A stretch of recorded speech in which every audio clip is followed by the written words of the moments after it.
In the cold, uncharted depths of the galaxy, the Galactic Union, a vast and peaceful coalition of alien species, received a signal unlike any they had ever encountered. The signal was faint at first, a low-frequency hum pulsing out from an area of space that had long been left unexplored. It came from a region far beyond the edges of the Union's mapped territories, a dark expanse that even the most daring explorers had avoided. The Union's fleet, known for its calm and diplomatic missions, had always maintained an image of being a force for peace. But this signal was unlike any other. It spoke of something powerful, something unknown, and it sent ripples of unease through the corridors of Union command. After much deliberation, the highest-ranking officials decided to send a specialized fleet to investigate. The fleet was composed of the Union's finest ships, vessels designed for peaceful exploration and scientific discovery. But this time, the mission was different. The fleet's commander, Captain Kalar, a seasoned veteran of many peaceful negotiations, was tasked with leading the operation. She had seen the galaxy's wonders, but never anything like this. The fleet departed in the quiet of the night, their sleek, glowing ships cutting through the stars at unimaginable speeds. But even with their advanced technology, the eerie feeling of unknown danger loomed over them, as they drew closer to the source of the mysterious signal, the tensions aboard the fleet was palpable. The ship's engines hummed with a quiet urgency, the crew members whispering in the halls, exchanging uneasy glances. Captain Kalar stood at the helm of her flagship, her mind sharp and focused, as her eyes scanned the screens, which were now showing an enormous object ahead. It wasn't just a signal they were tracing anymore, it was something physical. A massive, colossal warship appeared in the distance, its dark silhouette cutting through the stars like a beast from another age. There was something almost unnatural about the way it sat in space. Its sheer size and presence were unlike anything the Union had encountered. The ship's shape was unlike any known alien design, its lines sharp and angular, with harsh edges and protruding sections that suggested power and raw force. It looked more like a weapon than a vessel, a dangerous weapon that could annihilate anything in its path. Captain Kalar could feel her heart race as she studied the image of the warship on her screen. It was unlike anything the Union had ever seen. Even their most advanced ships, designed for exploration and diplomacy, seemed feeble in comparison to this mysterious craft. She studied its structure carefully. There were no signs of alien architecture, no symbols or markings that could indicate its origin. The only thing clear was the energy reading coming from it. Immense, terrifying power. A force unlike anything in the Union's entire arsenal. It radiated an aura of dominance. The warship wasn't merely drifting. It was clearly on a mission. A purpose in its existence that made the very idea of it seem like an unstoppable force. The fleet slowed as they closed in on the vessel. Silence fell over the crew. No one dared speak, and even the hum of the engines seemed to grow softer as they awaited their captain's orders. Captain Kalar knew she had to proceed with extreme caution. The ship was a puzzle, and every decision from here on could be the difference between first contact and a catastrophic mistake. As the warship came into full view, one thing became abundantly clear: it wasn't from any species the Union had ever encountered. This was no ordinary alien craft. There was something unmistakably human about it. The realization hit Kalar like a blast of cold air. She had suspected it when she first saw the design of the ship, but now, standing in front of it, there was no denying it. This warship, as terrifying as it appeared, was human-made. Humanity, long regarded by the galactic community as a primitive species, one struggling to find its place in the cosmos, had somehow managed to create something far beyond anyone's expectations. The ship was a testament to human ingenuity and tenacity. Kalar's mind raced. How had they done this? How had humans, a species once thought to be no different than the animals on their home planet, crafted such a formidable machine? The Union had long thought of humanity as a curious, even harmless species. Their technological progress had been slow, limited to their homeworld and a few nearby colonies. But this ship, the ship before her, shattered all previous assumptions. The sudden revelation sent shockwaves through the Union fleet. For years, the Union had maintained a sense of superiority, believing their peaceful ideals and advanced technology made them the leaders of the galaxy. But now, facing this warship, they were confronted with a humbling truth. Humanity had evolved far beyond their expectations, and this vessel was proof of that. It wasn't just a ship, it was a symbol of human resilience. A ship designed for war, meant to dominate, to conquer, and to defend. The Union had no such vessels.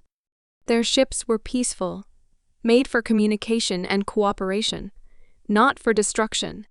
This human warship, however, was a reminder that the universe was unpredictable. It was a species unknown to them, one that was capable of forging its path through sheer strength and determination. Captain Kalar hesitated. Her orders were to establish contact, but how could she approach a species that had built such a weapon?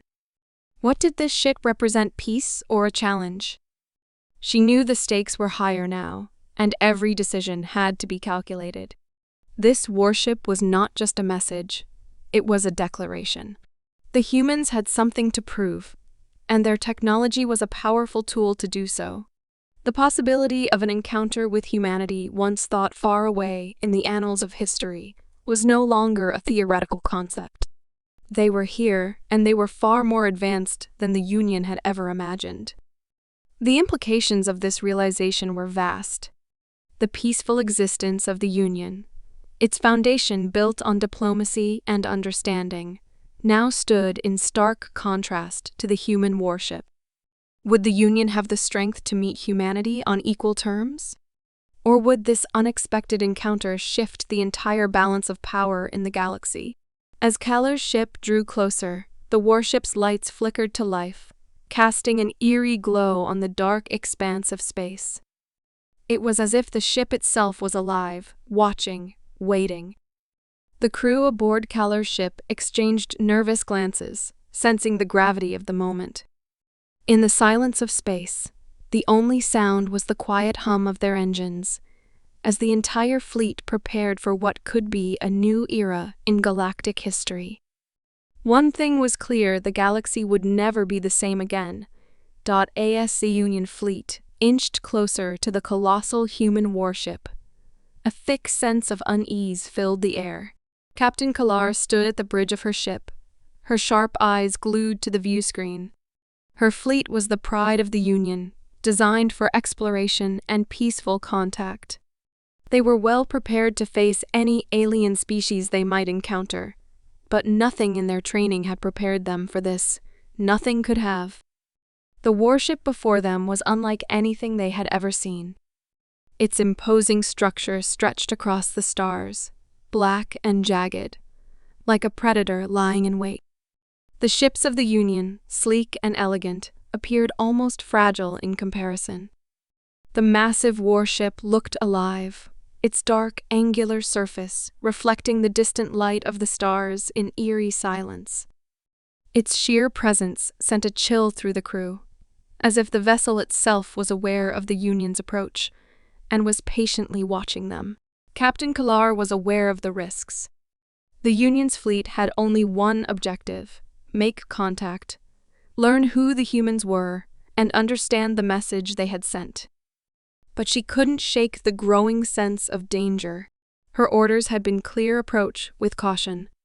The humans had shown that they had something powerful, something the galaxy had never seen before. As the distance between the two forces closed, Kalar gave the order to send a standard communication signal.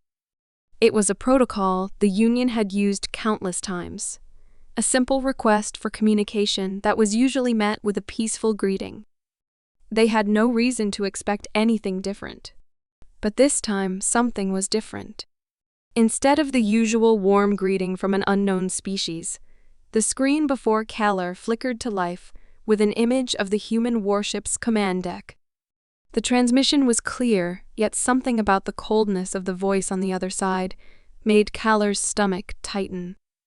The human voice that echoed through the speakers was unlike anything she had expected, calm, precise, and sharp as a blade. "Union Fleet," the voice began, each word deliberate and calculated. "This is Admiral Charles Hawke of the United Earth Defense Fleet. You are approaching a restricted area. I advise you to turn back immediately. This warship is equipped with advanced weaponry capable of obliterating your entire fleet in mere seconds. Any further approach will be considered a threat. Do not test us." The transmission ended abruptly, leaving Kalar and her crew in stunned silence. The audacity of the humans, once thought to be primitive and far behind the Union in technological advancement, was mind-boggling. A species with a reputation for clumsy space travel and limited understanding of galactic politics was now issuing direct threats. It was not just a warning, it was a statement of power. Kalar's hands hovered over the control panel, her mind racing to process what had just transpired. The message was clear: the humans were not interested in diplomacy. They weren't here to make friends, they were here to assert their dominance. Kalar's heart raced. Her fleet was designed to overwhelm any alien force. The Union's ships, advanced in every way, were capable of neutralizing entire fleets if necessary. Yet, here they were, faced with a single warship that had not only held its ground, but made it abundantly clear that it would not hesitate to destroy them if they came too close. The humans, with their primitive reputation, had created something capable of crushing the Union's finest ships with ease. She glanced at her first officer, Lieutenant Zork, who stood beside her. The expression on his face mirrored her own disbelief, but there was also a hint of fear in his eyes. Fear not of the unknown alien forces the Union was accustomed to facing, but of the humans who, it seemed, had evolved in a way no one had expected. Kalar knew that the very nature of this encounter had shifted in a way no one could have predicted. The humans had not only caught up to the rest of the galaxy, they had surpassed it in ways that made the Union's most advanced ships seem like toys. "We need to assess the situation, Captain," Zorke said, his voice steady despite the clear tension. "Their weaponry is unlike anything we've seen before. It's not just advanced, it's terrifying." Kalar nodded, her mind already running through the possibilities. She couldn't risk another encounter like this. A warship of this power could change the fate of the entire galaxy, and she needed to understand how and why humanity had developed such a force. The Union had long believed in the power of peace, but what she was facing now was not peace. It was a challenge, one that could tear the galaxy apart, if not handled carefully. The fleet slowed, maintaining a safe distance from the human warship, as Kalar ordered a full analysis. Every crew member on the ship was engaged in scanning the massive vessel, looking for any signs of weakness or opportunity. But what they discovered only deepened the mystery. The human warship was covered in layers of armor that seemed impenetrable. Their weapons were larger, more powerful than anything the Union had in its arsenal, and their engines, designed to propel the ship faster than anything the Union had ever seen, were enough to make the Union fleet's ships look slow and clumsy. "This is unlike anything we have ever encountered," Kalar muttered to herself, feeling a strange sense of awe mixed with fear. The humans. They've mastered the art of war. The Union had always prided itself on its ability to negotiate, to communicate, and to win over new species with diplomacy. But it was clear now that humanity had no interest in diplomacy in the same way the Union did. They were a warrior species, one that had embraced conflict and built a warship so powerful that it could reduce any fleet to nothing but debris. It was as though they had built their civilization with one goal in mind: to survive, to dominate, and to make sure they were never again the weaker party in any encounter. "Captain, we need to make a decision," Zork said, his voice urgent. "If we approach too close, we risk destruction. If we do nothing, we risk being seen as weak. We are at a crossroads." Kaller's fingers tightened around the armrest of her command chair. She had faced difficult decisions before, but this felt different. The humans were not the simple, innocent species the Union had once believed them to be. No, they were a force in their own right, one that could rival the Union itself if given the chance. And the worst part was that Kaller had no idea what the humans wanted. They had made no demands, made no overtures for peace. They had simply sent a message: "Stay away, or we will destroy you." As the tension mounted, Kaller made a decision. She would not back down. She would send one last communication to the human ship, one final attempt to understand who they were and what they wanted. But deep inside, she knew it wouldn't be enough. The moment of truth was coming, and the Union was about to face an enemy more powerful and more dangerous than they had ever imagined. The future of the galaxy might very well depend on this encounter, and on the humans who had already made it clear that they would never bow to anyone. Captain Kaller's decision to send a team aboard the human warship was born from the realization that, despite the clear threat posed by the humans, dialogue remained their only hope of understanding what these mysterious beings truly desired. The Union had prided itself on its peaceful approach, believing that communication and understanding could overcome any obstacle. But now, standing at the precipice of an encounter with a species as fierce and enigmatic as the humans, she felt the weight of responsibility more than ever. As she stood before her crew, preparing to board the enemy vessel, there was a palpable tension in the air. Every one of her officers knew the risks. The human warship, despite its enormous power, was an unknown entity, and its occupants were equally unpredictable. They had already made it clear that they would not hesitate to defend themselves, even with deadly force. The humans had responded to the Union's previous communication with an uncompromising warning, an aggressive display of their military capabilities. But Captain Kaller was determined to press forward. She ordered that a small delegation of diplomats, along with several high-ranking military officers, be sent to the human ship to open a direct line of communication. However, the response from Admiral Hawk, the human leader, was not what she had expected. He was unwilling to meet the Union delegation unless they were accompanied by military escorts. The humans, it seemed, would not be caught off guard again. In a rare moment of quiet before the mission, Kaller reflected on the audacity of humanity. Their directness in communication, their willingness to challenge the Union's approach, it all felt like a different kind of strength, something the Union hadn't yet learned to navigate. But with the fate of the galaxy potentially at stake, she knew she couldn't back down. She agreed to the conditions set forth by Admiral Hawk, sending a full security detail along with the diplomats to ensure that no one was left vulnerable. It was a tense agreement, but one that seemed necessary if they were to proceed at all. The moment the alien delegation set foot on the human warship, they were struck by the atmosphere of raw, unyielding energy that filled every corner of the vessel. Unlike the sleek and polished design of the Union ships, the human warship was an intimidating sight to behold. It radiated power and discipline, its walls lined with cold, metallic surfaces that gleamed with an almost threatening intensity. Every corner of the ship, every hallway, seemed designed for one purpose: war. The technology on board was cutting edge, but it was clear that this warship was not built for exploration or diplomacy. It was built for one thing, and one thing only: survival. As they moved deeper into the ship, the alien delegation could feel the almost tangible sense of purpose that thrummed through the air. The humans operated their vessel with a precision that spoke of years, perhaps centuries of military practice and refinement. This was no accident.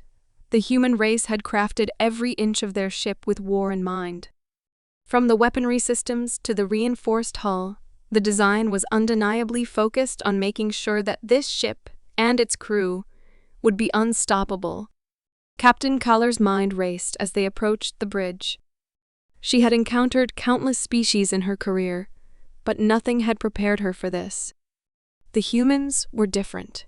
There was a coldness to them, a no-nonsense attitude that almost felt like an affront to the Union's peaceful ideals. There was no warmth in the way they interacted, no sense of friendship or openness. Instead, every word and action seemed calculated, as though they were constantly assessing the potential threat of their visitors. And perhaps they had reason to. The Union's delegation, while well-armed, had nothing compared to the vast arsenal that was present on this ship. When Admiral Charles Hawke finally met the alien delegation, it was impossible to ignore his presence. He was a towering figure, both in stature and in personality. His eyes, cold and unyielding, locked onto Kalar as he stepped forward to greet her. There was no cordial handshake, no pleasantries exchanged. Instead, he gave a slight nod, his demeanor serious, almost solemn. His uniform was crisp and immaculate, a clear representation of the military-focused humanity they had now come to know. It was clear from the first moment that Admiral Hawke was not interested in diplomacy in the traditional sense. There would be no flowery words or vague promises from him. He was here to ensure that humanity's power was respected. "I am Admiral Charles Hawke," he began, his voice steady and without emotion. "And you are standing on the ship of Earth's greatest warriors. This vessel, and those like it, were built to protect humanity and its interests at all costs. If you have come to negotiate peace, know this: peace for us means survival. And survival is something we will fight for, no matter the cost." Kalar was taken aback by the bluntness of his words. There was no sugar-coating here, no attempt to soften the harsh truth. Humans, it seemed, had not been waiting for someone to offer them peace. They had been preparing for war. And in the short time since they had set foot in space, they had made it clear that they intended to control their destiny. Their history, as Hawke had said, was written in blood, a history of struggle and survival. Earth, once a war-torn planet, had faced near extinction, yet humanity had risen from the ashes. They had built their society not on ideals of diplomacy or exploration, but on the strength to defend their own. And now, as they stood on the brink of galactic expansion, humanity's approach to survival was as straightforward as it was brutal. The human leader's words sent a shiver down Kalar's spine. This was no soft, diplomatic species looking to join the Union. They were warriors, born from conflict and forged in the fire of their own violent past. And they carried that ethos with them into the stars. "We do not negotiate from a place of weakness," Admiral Hawke continued, his gaze never leaving Kalar. "We negotiate from strength, and only with those who can respect that.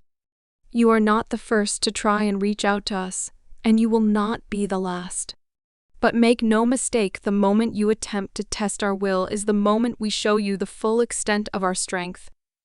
Kalar felt the weight of his words, but there was no fear in her eyes.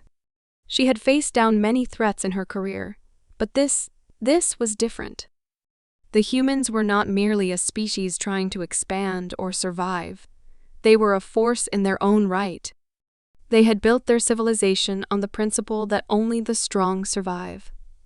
And they would carry that mentality into every corner of the galaxy they could reach. "We have come not to challenge your strength," Kalar replied, her voice steady, though her mind raced. "We seek only to understand. The galaxy is vast, and there is space for all. We wish to know why you are here and how we can coexist." Hawke's lips curled into a small, almost imperceptible smile. "Coexistence? he echoed, as though the word was a foreign concept to him. Perhaps. But only if you understand that humanity's strength is not to be taken lightly. The dialogue continued, but the message had been made clear. Humanity's place in the stars would be defined by their strength and their will to survive. They would never back down, never yield, and certainly never be subjugated. The Union, with its ideals of peace and cooperation, was now faced with the reality of a species that valued strength above all else. And in the cold, calculating eyes of Admiral Hawke, Kalar saw a stark truth: humanity had come to the galaxy, not as supplicants, but as conquerors. And they would not be easily swayed. The Union faced a dilemma of unprecedented scale. After their tense encounter with the humans, the alien coalition stood at a crossroads, caught between two impossible choices. They could try to defeat humanity, a force unlike anything the galaxy had encountered before, but the thought of engaging in a war with a species that wielded such immense power seemed an exercise in futility. The Union's ships, despite being technologically advanced and renowned for their scientific prowess, would be no match for the raw military might of the human warship. Captain Kalar and her officers understood this, as much as it stung to admit. There was a cold, undeniable truth that humanity had mastered the art of survival through conflict, through resilience, and through an unyielding will to protect what they held dear. To challenge them would be suicidal. Yet, there was another path, the path of alliance. The Union, despite its ideals of peace, was not blind to the potential of working together with the humans. They knew the galaxy was vast and unpredictable, and there were threats that could emerge that no single species, no matter how powerful, could face alone. The idea of an alliance with humanity had seemed impossible at first, but now, with the threat of the unknown looming larger than ever, Captain Kalar found herself considering the offer with greater seriousness. But it wasn't just about forming a partnership, it was about understanding what the humans would value. They had no interest in diplomacy as the Union knew it. They had no need for hollow treaties and empty promises. The humans saw their strength as their most valuable asset, and their distrust of anything that did not immediately promise survival was absolute. After much deliberation with her officers and advisors, Captain Kalar realized that she had to offer something of equal value, a proposition that might appeal to the humans' relentless drive for survival. It came to her in the quiet hours of the night. The Union had an asset the humans sorely lacked: the ability to maintain peace and navigate the complexities of diplomacy. The humans had built their society on a foundation of conflict and might. But the Union had learned through centuries of peacekeeping that true strength lay not in the ability to destroy, but in the ability to resolve conflicts without bloodshed. It was this skill that Kalar believed could change the balance between them. With a mixture of hope and trepidation, she prepared her proposal. The Union, she would offer, would teach the humans the ways of diplomacy, conflict resolution, and peacekeeping in exchange for their cooperation in defending the galaxy from threats that neither side could face alone. The message was clear: the Union had the knowledge, and humanity had the power. Together, they could form an unstoppable force for peace, if they could just bridge the gap between their two radically different ways of life. When Kalar presented the offer to Admiral Hawke, she was met with a cool reception. The human leader listened carefully, his expression unreadable. The offer itself was logical from the Union's perspective, but Kalar knew that the humans were not a species that valued peaceful resolutions for their own sake. They valued strength above all else. To them, war and survival were not just facts of life, they were the very essence of existence. To expect them to accept a proposal based on diplomacy felt like trying to fit a square peg into a round hole. Admiral Hawke, however, was not dismissive. He did not reject the proposal outright, but instead his eyes narrowed as he considered the terms. "We do not need your lessons in peace," he said slowly, his voice cold but not unkind. "What we need is an understanding, a mutual understanding that survival is the first priority. We will listen to what you have to say, but make no mistake, the human race has no interest in being pacified or controlled by ideals that we see as weakness." Kaller had anticipated this response. She had known that the humans would not embrace the offer with open arms. But this was not a time for idealism, it was a time for pragmatism. She had to convince them that their way of life, while undeniably strong, was not enough to face the challenges that loomed on the horizon. The galaxy was filled with dangers, and those dangers could not be fought alone. They would need allies, and the Union was offering them a chance to stand side by side in the face of an uncertain future. After a tense silence, Admiral Hawk gave a short nod. "We will agree to a trial partnership," he said, his tone less harsh than before. "But understand this, Captain Kalar, our cooperation will not be born out of goodwill. It will be born from necessity. If you truly believe that your way of life can contribute to our survival, then we will see. But if we find that your ideals only hinder us, we will not hesitate to sever ties." It was a reluctant agreement, but it was an agreement nonetheless. The Union would join forces with humanity, and together they would defend the galaxy from whatever threats arose. But as they prepared to finalize the deal, a shadowy presence emerged from the farthest reaches of space, an unknown threat that none of them had anticipated. A transmission came through to the Union fleet, urgent and filled with static. It was a distress signal from one of their outlying colonies, located on the edge of Union-controlled space. The message was fragmented, but the meaning was clear. A new alien species, brutal and aggressive, was on the move. The transmission spoke of an invasion, a fleet of warships, like nothing the Union had encountered before.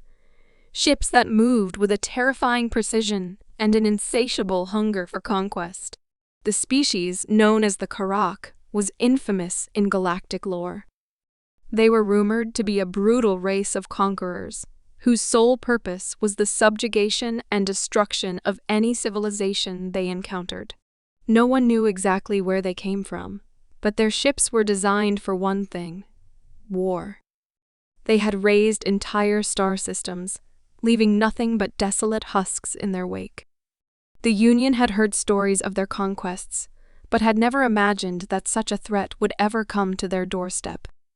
The news was a shock, one that sent ripples through the Union fleet, and sent the humans into immediate action. For all their differences, both the Union and humanity understood the magnitude of the threat before them. The Karak were not a species that could be reasoned with. They would not accept any form of negotiation or diplomacy. They only understood one thing: force. Admiral Hawk's voice came over the comms, sharp and focused. "Captain Kalar, this is what we were waiting for," he said, his words laced with a grim determination. "This is the real test. If you want to prove your value to humanity, this is it. We'll fight side by side, but only if you understand this survival comes first. And survival means fighting to win no matter the cost." Kaller's heart raced as she looked out at the vast expanse of space, where the Karak fleet was slowly, relentlessly, making its way toward them. This was the moment that would define the future of the galaxy. The Union and humanity, two vastly different species, would now face their greatest challenge together. But the question remained: could their partnership survive the brutal reality of war? Or would their differences tear them apart before they even had a chance to fight? The battle for survival was about to begin. The galaxy was plunged into chaos, the first tremors of war shaking its foundations as the Karak fleet, a brutal alien race, made their move. Their ships, vast and relentless, began to sweep across the galaxy, decimating entire worlds in a blaze of fire and destruction. Planets that had flourished in peace for centuries were reduced to ashes, their populations obliterated in moments. The The Union, a coalition of species that had never known war on such a scale, was caught completely off guard. For centuries, they had prided themselves on their peaceful ways, relying on diplomacy and mutual understanding to resolve any conflicts. But now, faced with the unstoppable force of the Karak, they were helpless. The ideals of peace, which had served them well for so long, now felt like a fragile shield, too thin to withstand the violent storms of the universe. The Union's leaders scrambled to find a solution, but it quickly became clear that their knowledge of diplomacy, their technology, and their peaceful strategies were no match for the sheer might of the invaders. The Karak knew nothing of negotiation, nothing of compromise. They had only one goal: to conquer, to destroy, to dominate. As the galaxy began to burn, the Union realized that their world had changed forever. They were no longer in control. They were being hunted. In the midst of this despair, the humans, the once underestimated species, stepped forward with unwavering confidence. Having forged their society in the crucible of war, they were ready for the battle that the Union had so long feared. Admiral Hawk and his crew led the charge, their warships cutting through the dark expanse of space with deadly precision. The humans, so often viewed as a species still finding its place in the stars, now stood as the galaxy's best hope for survival. They were not deterred by the destruction or the overwhelming power of the Karak. For the humans, this was a familiar landscape, one they had navigated throughout their history. Human warships, designed for total destruction, engaged the Karak with relentless ferocity. Their weapons, far superior in their sheer power, tore through the enemy fleet with shocking ease. The Karak ships, though formidable, were no match for the humans' firepower and tactical ingenuity. Where the Union had failed to act in time, the humans did not hesitate. Their strikes were calculated, ruthless, and precise. They understood the cost of hesitation, the price of weakness. As the human fleets tore through the enemy ranks, Captain Kalar and her officers watched in awe. It was something they had never seen before: brutality. Yes, but also an unshakable will to survive. The humans had no interest in fighting for glory or conquest. They fought to protect.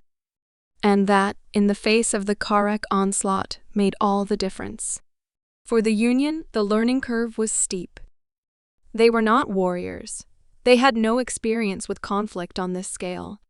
Yet, under the guidance of the humans, they quickly adapted to the brutal realities of war.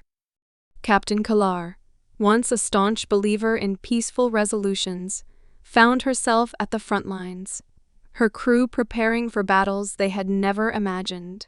The Union ships, though technologically advanced, lacked the combat experience the humans brought to the table.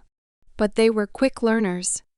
The humans taught them the art of war, how to fight, not just with weapons, but with strategy, ruthlessness, and the understanding that in war, there is no room for hesitation. The Union's diplomats, once tasked with preserving peace, were now tasked with survival. They learned that in some cases, peace was no longer an option. The Karak had no interest in negotiations, and no peace could be forged with them. The only language they understood was the language of force. The Union's once idealistic beliefs about peace, understanding, and coexistence began to evolve. In the face of annihilation, they were forced to accept a truth that humanity had long known: peace was a luxury that only survived in times of stability. When the galaxy was under threat, survival came first. With each passing battle, the Union's perspective shifted. The alliance with humanity became more than just a tactical necessity. It became a crucial part of the Union's survival. The Union ships now adopted more aggressive tactics, using their advanced technology alongside human strategies. In turn, the Union's peacekeepers taught humanity the value of maintaining order and discipline in the midst of war. It was an unlikely partnership, forged in the fires of desperation, but one that was proving to be the galaxy's best hope. Despite the victory after victory, the Karak did not relent. Their ships, though damaged, pressed on, determined to see their conquest through. The battles became more brutal, more desperate. But with every strike, the Union and humanity grew stronger. The human influence, once thought of as a liability, was now shaping the Union's very core. They were no longer just the peaceful diplomats of old, they were becoming warriors, ready to face whatever threats came their way. The war raged on, the Karak showing no mercy and leaving nothing but destruction in their wake. The Union, once so proud of its peaceful ways, now stood shoulder to shoulder with humanity, fighting not for glory, but for survival. They learned to appreciate the cold logic of the humans, their unflinching dedication to protecting what was theirs. But they also began to understand the cost of that protection. In war, there was no room for idealism. There was only the will to survive. The final battle against the Karak drew near. The combined fleets of the Union and humanity prepared for a confrontation, unlike any the galaxy had ever seen. It was a battle that would determine not just the fate of their species, but the future of the galaxy itself. The Karak were relentless, but the humans were ready. Their warships, now battle-hardened and more powerful than ever, stood as the last line of defense. The Union, having come to terms with the harsh realities of war, now stood ready to fight with them. When the final blow was struck, when the Karak fleet was obliterated, the galaxy was forever changed. The Union, though scarred by the war, had learned what it truly meant to survive. The humans, once regarded with skepticism, now stood as the galaxy's most respected and feared species. Their warships, their strategies, and their unyielding will had earned them that place. The Union, forever altered by the Alliance, now understood that strength was not simply a matter of technology or numbers.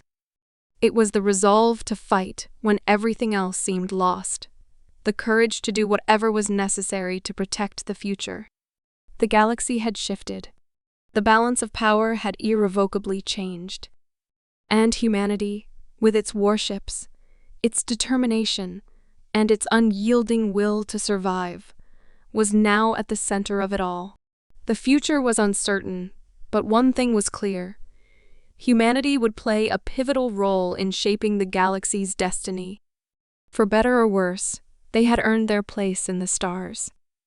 And nothing would ever be the same again.